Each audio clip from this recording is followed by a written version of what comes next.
Bonjour et bienvenue sur Europe Hebdo, votre revue de presse européenne hebdomadaire. Pour cette 45e semaine de 2024, la vie de l'Union s'attarde sur les auditions des candidats aux vice-présidences de la Commission européenne, sur la présence limitée de l'Union à la COP29, au forcing de la droite et de l'extrême droite sur le règlement sur la déforestation, sur le premier achat d'équipements militaires en commun, et sur Meta qui se voit infliger une amende. Dans le club des 27, le gouvernement italien subit encore un revers sur les transferts de demandeurs d'asile en Albanie, l'Allemagne va connaître des élections anticipées, la Lituanie voit un parti populiste entrer au gouvernement, les Pays-Bas restent tendus sur le conflit israélo-palestinien et le Portugal lance son passe vert. Et chez nos chers voisins, la présidente géorgienne réclame de nouvelles législatives et la Turquie examine une loi sur les agents d'influence. Passons sans plus attendre à la vie de l'Union. Parlement européen, les auditions se terminent dans une ambiance tendue. Après une première semaine où seul le candidat hongrois, Oliver Várhelyi, n'a pas été confirmé pour son poste de commissaire à la santé et au bien-être animal, et dont la nomination est en suspens, c'était au tour des 6 candidats et candidates aux vice-présidences de venir défendre leur candidature devant le Parlement européen mardi 12 novembre. Une audition plutôt tranquille pour le Français Stéphane Séjourné, candidat au marché unique, à la prospérité et à la stratégie industrielle, qui a axé son intervention sur la souveraineté industrielle et l'autonomie stratégique, thème cher à Emmanuel Macron, avec une simplification des processus administratifs et des investissements plus stratégiques. Il a mis en avant la préférence européenne lors des appels d'offres européens. Les observateurs ont trouvé son audition très scolaire, peu politique, qui colle trop parfaitement à la ligne posée par Ursula von der Leyen. Pour Kaja Kallas, l'ancienne première ministre estonienne, candidate au poste de haute représentante aux affaires étrangères, elle a maîtrisé les dossiers russes et chinois, mais elle n'est pas parvenue à convaincre sur le Moyen-Orient, où elle a semblé évasive. Elle a alerté sur la probable guerre commerciale lancée par Donald Trump et a appelé les Européens à rester unis dans une période qui va secouer l'Europe. Elle s'est dite favorable à l'accord Mercosur pour éviter que la Chine ne prenne la place. Sur la défense, qui fait aussi partie de son portefeuille, elle a souligné le sous-investissement européen et prône une complémentarité de l'UE avec l'OTAN. La candidate finlandaise Ella Virkkunen, proposée à la souveraineté technologique, a elle aussi paru très scolaire. Elle se donne pour mission d'être vigilante sur les Digital Market Act et Digital Service Act. Sur le Digital Network Act, elle s'est placée dans les lignes tracées par le rapport L'État en proposant de réduire le morcellement des télécommunications dans l'Union. Elle veut aussi proposer un plan ambitieux pour que l'Union soit à la pointe de l'intelligence artificielle. Elle a été plus vague sur les futurs différends qui l'opposeront certainement à l'administration américaine. La Roumaine Roxana Mințatu, candidate aux ressources humaines, aux compétences et à la préparation de l'emploi, a plaidé pour un travail qui permette d'avoir un équilibre entre vie professionnelle et vie personnelle. Elle veut aussi faciliter l'apprentissage des langues. Elle a été mise en difficulté concernant son parti, responsable d'atteinte à l'état de droit en Roumanie. Mais pour l'Espagnole Teresa Ribera, candidate à la transition propre, juste et compétitive, et l'Italien Raffaele Fitto, candidat à la cohésion et aux réformes, les auditions ont été bien plus mouvementées. Pour Teresa Ribera, la droite et l'extrême droite espagnole, notamment le Parti populaire et Vox, soutenus par leurs partis européens respectifs, le PPE et les Patriotes pour l'Europe, s'étaient donné pour objectif de faire récuser la ministre espagnole de la transition écologique, qu'ils désignent comme responsable de la mauvaise gestion des inondations à Valence. Une eurodéputée italienne du parti de la Ligue l'a accusée, je cite, de taliban idéologique, puisqu'elle a émis la volonté d'aller plus loin sur le pacte vert. Teresa Ribera a plaidé pour une meilleure interconnexion électrique entre États membres, ou encore d'ouvrir le système de quotas d'émissions de CO2 aux technologies qui captent ou éliminent le CO2. Pour Raffaele Fitto, ce sont surtout les écologistes qui l'ont bousculé pour son étiquette d'extrême droite, ce qui ne l'accepte pas pour une vice-présidence. Il semble aussi que ce soit une réponse aux attaques à l'encontre de Teresa Ribera. Raffaele Fitto n'a pas du tout rassuré les eurodéputés sur les politiques de cohésion. Les collectivités territoriales, acteurs majeurs des politiques sociales et de développement régional, s'inquiètent que la Commission veuille minimiser, voire leur retirer, leur autorité de gestion.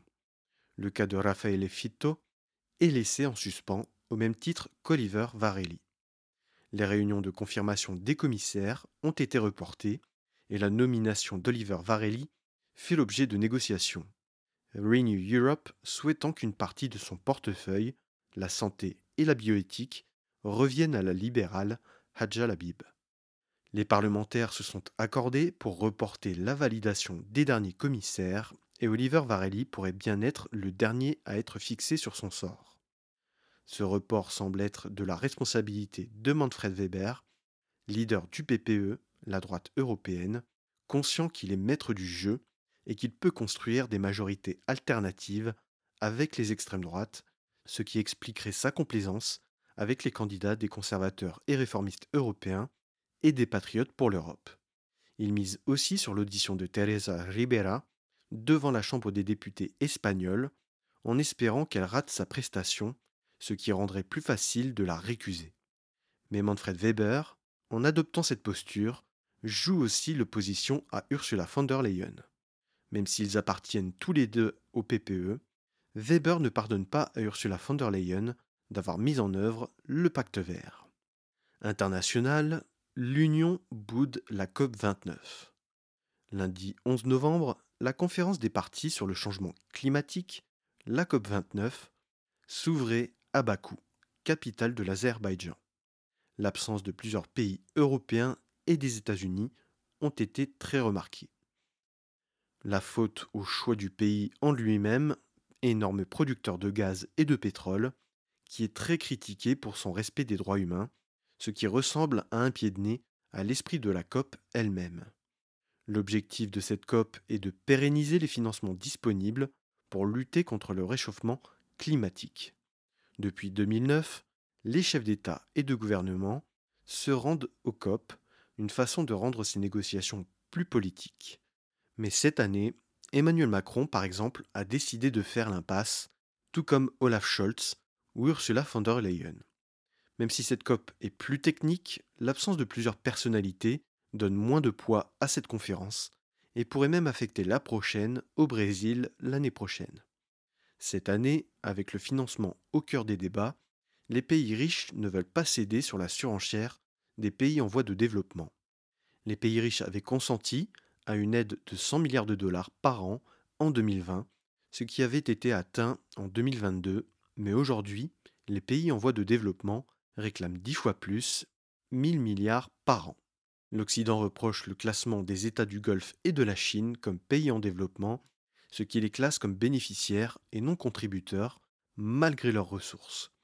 L'Union européenne, qui est la plus vertueuse sur la neutralité carbone, reproche le manque d'effort global et le Premier ministre tchèque Petr Fiala a déclaré que l'Union européenne devait stopper l'adoption de normes environnementales tant que d'autres puissances ne feront pas les efforts pour lutter contre le dérèglement climatique. Enfin, la société civile, les ONG et les universitaires ne se sont pas déplacés en masse pour ce sommet, considérant le non-respect des droits de l'homme en Azerbaïdjan était incompatible avec leur venue. Pour la France, le boycott politique s'explique aussi par les ingérences azerbaïdjanaises en Outre-mer, notamment en Nouvelle-Calédonie et aux Antilles, considérant que l'Azerbaïdjan avait soutenu et amplifié les colères sociales dans ces territoires ultramarins. La délégation technique sera donc la seule présente pour la France. Environnement. La droite et l'extrême droite repoussent l'adoption du règlement européen contre la déforestation. Comme je l'expliquais pour les auditions des candidats et candidates commissaires, le PPE ménage l'extrême droite pour y trouver un soutien ailleurs. Le règlement sur la déforestation en est la plus belle illustration. Pour rappel, le règlement sur la déforestation avait pour but d'interdire l'importation de produits ayant causé la déforestation de certaines zones boisées au profit par exemple du soja, du bétail du Brésil ou de l'huile de palme d'Indonésie ou encore des produits comme le café, le cacao ou simplement le bois. La droite et l'extrême droite sont parvenus à assouplir le texte et faire reporter son application. Les États-Unis, le Brésil et l'Allemagne faisaient pression pour reporter l'application du texte. La Commission avait proposé de reporter l'application du texte à la fin de 2025.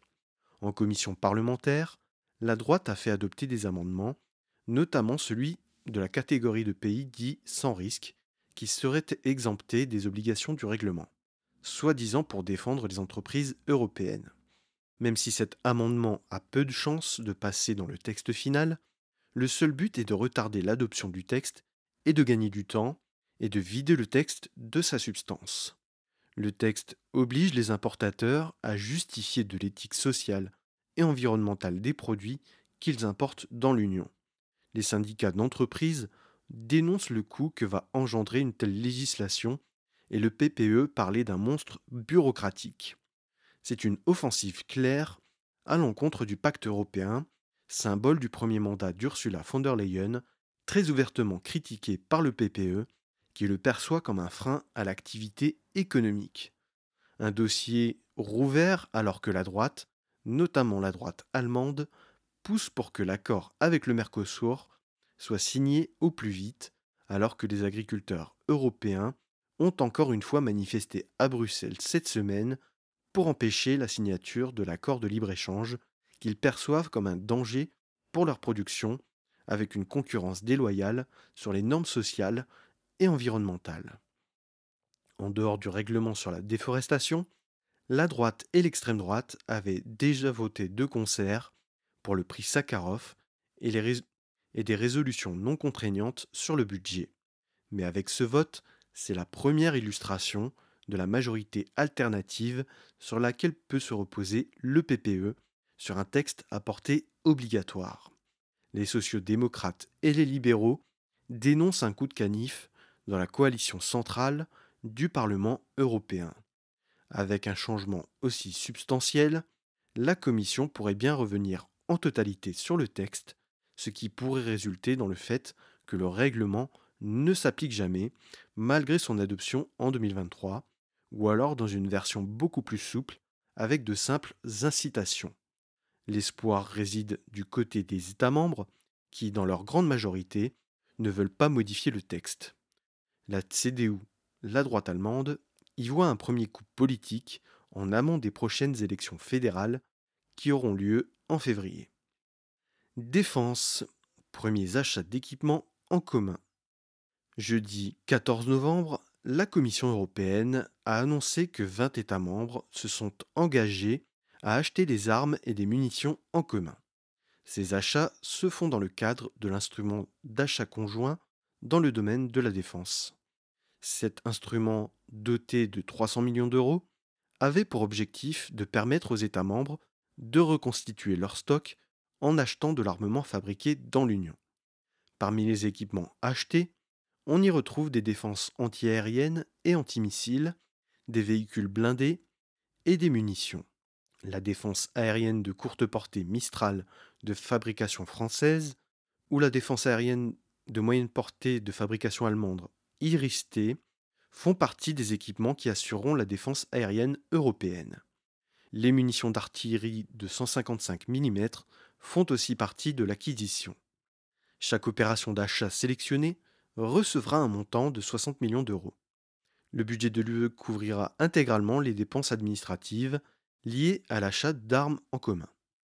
C'est un embryon de ce que sera le programme pour l'industrie européenne de défense qui doit permettre à la fois de réaliser des économies sur les coûts et donner des possibilités à des pays ayant plus de difficultés à s'équiper à profiter de commandes groupées beaucoup moins chères tout en soutenant les industries de défense européennes et de leur permettre de développer leur production. C'est aussi un moyen de régler plus facilement le manque d'investissement de certains États membres qui se faisaient rappeler à l'ordre dans le cadre de l'OTAN et de la règle des 2%. Numérique, Meta doit s'acquitter d'une amende de presque 798 millions d'euros. La Commission européenne a annoncé, jeudi 14 novembre, avoir infligé une amende de presque 798 millions d'euros à Meta, la maison mère de Facebook, Instagram et WhatsApp, pour avoir enfreint les normes anticoncurrentielles de l'Union, ce qui en fait la 7e amende la plus élevée infligée par l'UE. L'objet du délit ? Le fait que Marketplace soit relié à Facebook. Par ce biais, Facebook donne un avantage indu à Marketplace en l'intégrant à sa plateforme. Les autres plateformes de vente de particulier à particulier ne peuvent pas avoir d'espace de vente sur Facebook, ne pouvant donc pas profiter de la même visibilité auprès des milliards d'utilisateurs de Facebook. La Commission lui reproche aussi ses conditions commerciales déloyales à l'égard d'autres fournisseurs d'annonces publicitaires en ligne. Par ce biais, Meta pouvait utiliser les données collectées par d'autres annonceurs. 40% des 3,1 milliards d'utilisateurs de Facebook ont déjà acheté sur Marketplace. Meta a annoncé vouloir faire appel de cette décision. Passons désormais au club des 27. Italie. Nouvel échec du gouvernement sur le transfert de demandeurs d'asile en Albanie. Lundi 11 novembre, un tribunal de Rome a posé une question préjudicielle à la Cour de justice de l'Union européenne sur la rétention des demandeurs d'asile transférés en Albanie. Le tribunal souhaite que la CJUE juge de la conformité de la loi italienne au droit européen, notamment un décret sur les pays tiers sûrs. Une manœuvre qui oblige le gouvernement à rapatrier les demandeurs d'asile en Italie le temps que la procédure suive son cours. Le leader du parti d'extrême droite, la Ligue, et vice-premier ministre Matteo Salvini, dénonce un jugement contre les Italiens et leur sécurité, lui qui est bien décidé à interpréter cette décision de justice comme une décision purement politique. Le décret sur les pays tiers sûrs avait été mis en place après un premier jugement du même tribunal qui avait annulé la rétention. Une décision judiciaire qui ravit l'opposition qui critique ce projet comme un outil de propagande coûteux et inefficace. Allemagne. Olaf Scholz se résigne à organiser des élections anticipées. Après avoir démis Christian Lindner et avoir vu tous les ministres libéraux démissionner de son gouvernement, Olaf Scholz était mis sous pression pour convoquer des élections anticipées.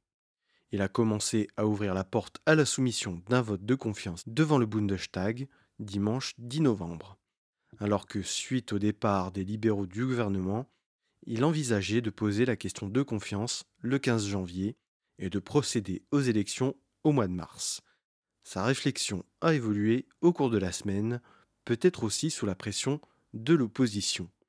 Il veut que l'Allemagne se dote d'un gouvernement solide le plus vite possible.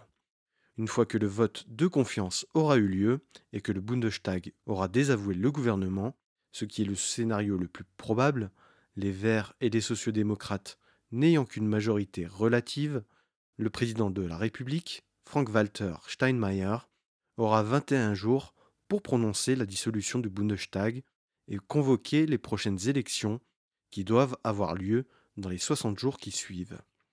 Le leader de la CDU, Friedrich Merz, aurait souhaité que le vote de confiance ait lieu dès mercredi pour pouvoir voter vers mi-janvier, mais l'avancement du calendrier le satisfait déjà et il en faisait une condition préalable pour donner son soutien à des projets de loi que le gouvernement veut faire adopter avant les élections. La directrice fédérale des élections a convoqué ses homologues régionaux dès le lundi 11 novembre afin de préparer le scrutin du mieux possible. Le vote de confiance aura lieu le 16 décembre et l'élection devrait vraisemblablement se tenir le 23 février. Des élections dont les sujets centraux seront certainement la grave crise industrielle que traverse l'Allemagne causée par les prix de l'énergie, la guerre en Ukraine, le frein de la dette et la perspective de multiples guerres commerciales avec les États-Unis et la Chine. Olaf Scholz s'est déclaré candidat à sa succession pour le SPD, alors que le ministre de la Défense, Boris Pistorius est l'homme politique le plus populaire du pays. Olaf Scholz qui a lancé la campagne au Bundestag en défendant son bilan sur son soutien à l'Ukraine, même s'il a rappelé qu'il ne voulait pas que les armes allemandes soient utilisées sur le territoire russe. Mais c'est en partie la guerre en Ukraine qui a précipité la fin de la coalition. Olaf Scholz souhaitant financer l'aide à l'Ukraine en contractant de la dette, ce que Christian Lindner refusait. De son côté, Friedrich Merz fait tomber le tabou du frein de la dette, faisant ainsi tomber un des totems de la droite allemande, mais il indique toutefois que tout dépendra des modalités de la réforme, notamment si l'objectif principal est d'investir et non pas d'alimenter des dépenses sociales. D'après les sondages, la CDU se placerait en tête avec 32%, suivi de l'AfD avec 19%, le SPD 15%, les Verts à 10%, l'Alliance Sarah Wagenknecht à 6% et les libéraux à 4%, en dessous du seuil de 5% pour figurer au Bundestag, ce qui rend la perspective d'une coalition gouvernementale difficile à construire, puisqu'il faudra au moins 3 partis, en sachant que la CDU et le SPD n'ont jamais été aussi éloignés idéologiquement depuis la réunification. La CDU a déjà déclaré ne pas vouloir s'allier à l'AfD. Lituanie, un mouvement populiste entre gouvernements. Lundi 11 novembre, les sociodémocrates ont scellé la formation de la nouvelle coalition gouvernementale, et autant le dire tout de suite, elle est déjà sous le feu des critiques. Ces deux alliés sont les Verts de l'Union démocratique pour la Lituanie, mais aussi le nouveau parti populiste Obduniamen. La leader du LSDP, Vilija Blinkevičiūtė, avait assuré lors de la campagne ne pas s'allier avec l'Obduniamen, mais elle a renoncé au poste de Premier ministre pour raison de santé et a laissé la place à Gintautas Paluckas, vice-président du parti. À eux trois, ils cumulent 86 sièges sur les 141 de la Seimas. C'est Obduniamen qui est sous le feu des critiques. Son leader, Remigius Žemaitaitis, s'est notamment fait remarquer pour de nombreuses interventions antisémites, comme le fait d'avoir cité une comptine antisémite pour critiquer l'action d'Israël en Cisjordanie en mai 2023, affaire pour laquelle il est actuellement jugé. Il assure que sa critique envers l'État d'Israël ne doit pas être prise comme critique de la nation entière. Il avait aussi rendu les Juifs et les Soviétiques responsables du massacre de Pirčiupiai commis par des nazis. Žemaitaitis était alors membre du parti libéral-conservateur Liberté et Justice. Il en a été exclu et il a préféré démissionner de son poste de député pour éviter l'inéligibilité. Le fait que son parti soit membre de la coalition choque au-delà des frontières, en Allemagne, aux États-Unis, mais aussi et surtout en Israël. Le président Gitanas Nausėda a déclaré que la présence d'Obduniamen au gouvernement était une erreur et qu'il s'opposerait à la nomination de ministres issus de leur rang.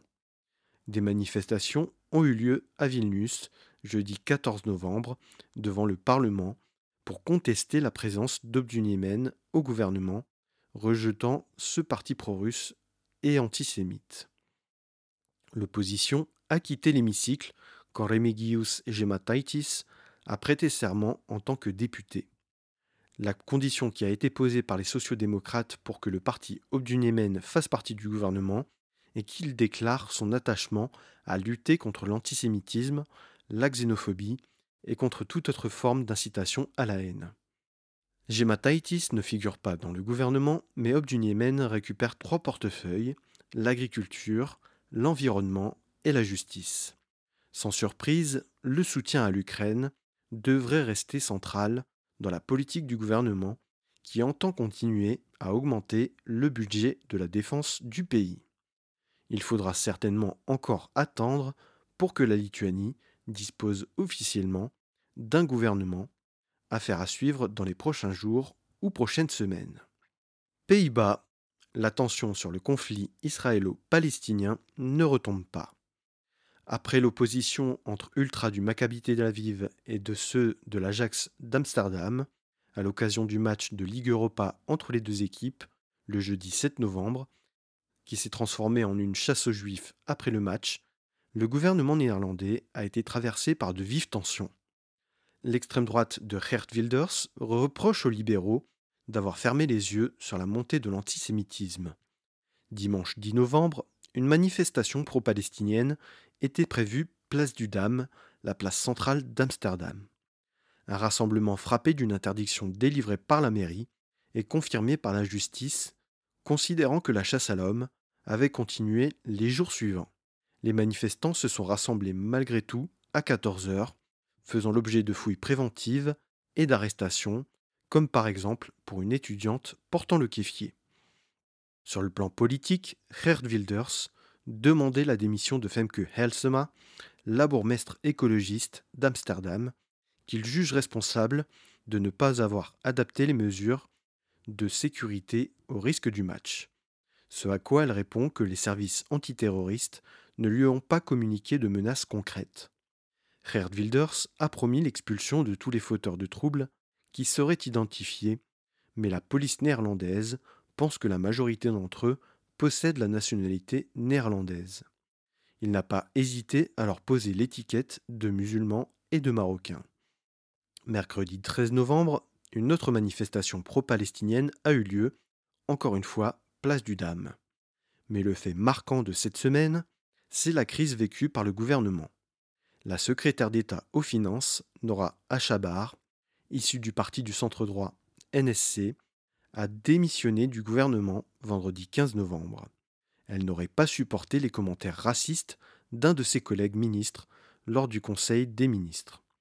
Des paroles rapportées de cette réunion semblent indiquer que les ministres libéraux du Fei Day ont tenu des propos xénophobes et islamophobes.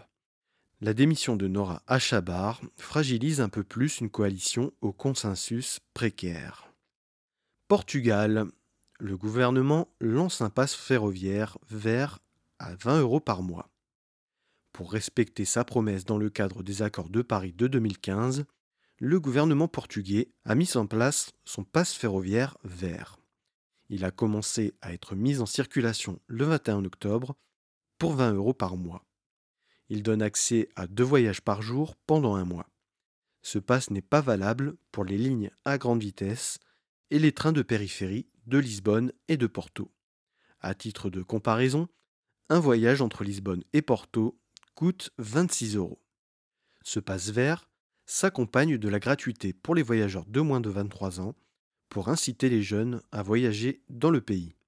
Le Parlement portugais, sous la précédente mandature, s'était inspiré du pass ferroviaire allemand au même prix de 49 €, tout en s'appliquant à tous les moyens de transport. Le gouvernement portugais entend bien compenser les pertes de l'opérateur national des chemins de fer.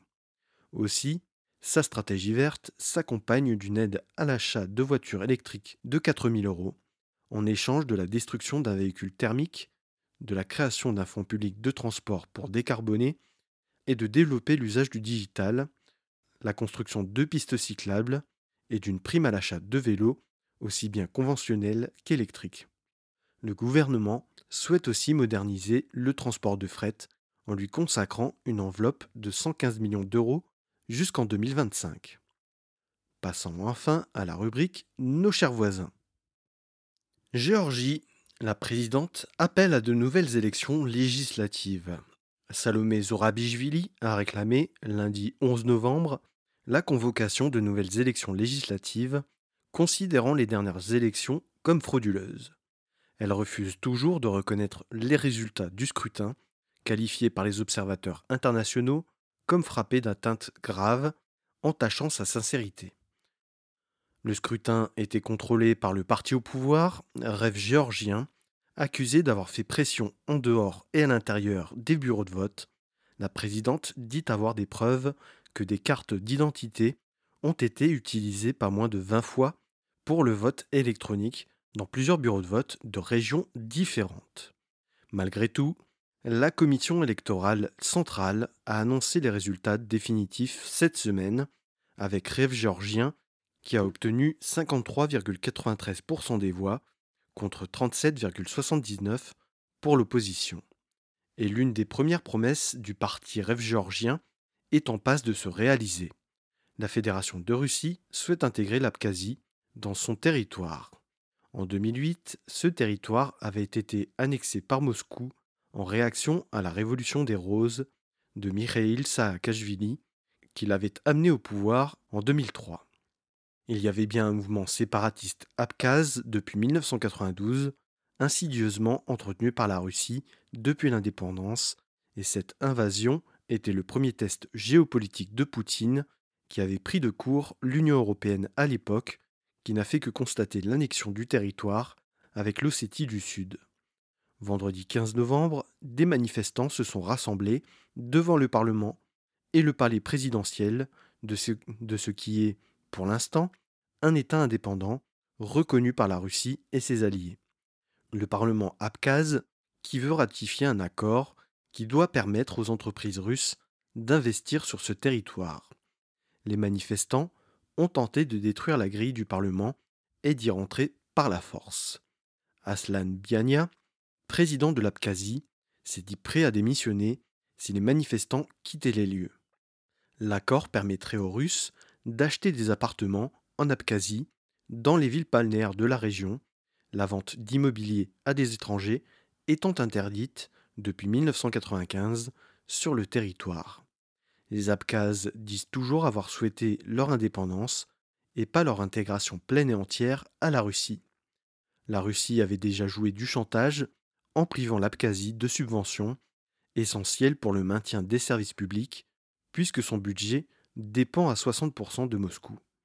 Vladimir Poutine pourrait acter, en même temps que la capitulation de l'Ukraine, l'annexion totale de l'Abkhazie et de l'Ossétie du Sud. Est-ce encore une déstabilisation organisée pour justifier une intervention militaire? Seul l'avenir le dira.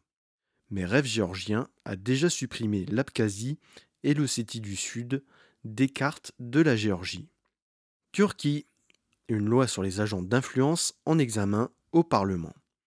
Mercredi 13 novembre, le Parlement turc a entamé l'examen d'une proposition de loi sur les agents d'influence, une loi très inspirée de la loi sur les agents de l'étranger russe, recyclée aussi en Géorgie et en Hongrie. Une loi qui fait une fois de plus trembler les journalistes, les associations de défense des droits de l'homme et les associations de lutte contre la corruption.